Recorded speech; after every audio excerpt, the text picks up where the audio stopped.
Hi, I'm Royston Langdon from Spacehog. And I'm Vinnie from the band Sponge, and you're watching Artisan News. Very sexy.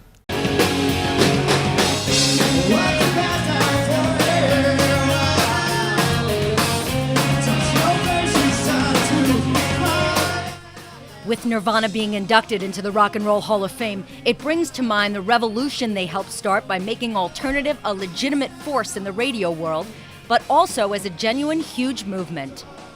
Two of the bands that broke through in the rise of alternative radio were Spacehog and Sponge, and they hooked up to tour late last year. With the alternative movement borrowing more from hard rock and classic rock than 80s-style modern rock bands like The Cure, The Smiths, and Husker Du, outfits like Spacehog and Sponge were alternative radio staples in the 1990s. Sponge had their breakthrough hit with Plowed, and Spacehog with In the Meantime.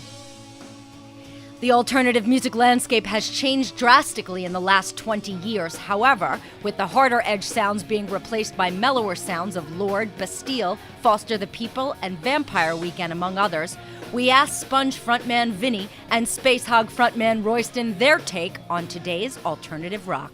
You know, essentially it's the same thing. It's just different haircuts and now a lot of beards and big hair. So things change, you know. I don't think I'm going to get in on that, but only because, you know, whatever. I've got a bit of a beard, but it's not much.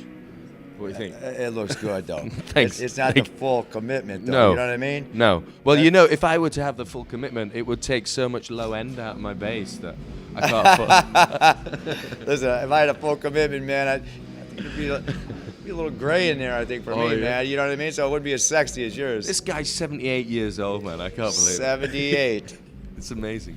Also in 20 years, there's been a major trimming of the fat for record companies and record labels, and Royston compared what new bands go through to what he had to go through in the 1990s. My take on them is, you know, I just take my hat off to their kind of ingenuity, really, when it comes to being heard. You know, it's definitely a different game. It's a lot more political in a way, I think. You know, it's about promotion and promoting themselves and not having that kind of infrastructure of what Vinnie and I had in the 90s, probably. So it's just different. I don't know that it's necessarily better or worse. Sometimes I kind of lament the loss of, you know, the experience that I had, you know, with a major record label and being able to, you know, support this kind of bubble of an environment to just be whoever I wanted to be and record and write whatever I wanted to record. I don't think that quite exists in the same way. Sponge and Spacehog are both taking some time off from the road and considering their options for 2014. They're both still making music, as Spacehog released their new album As It Is on Earth, and Sponge released their new effort, Stop the Bleeding, last year.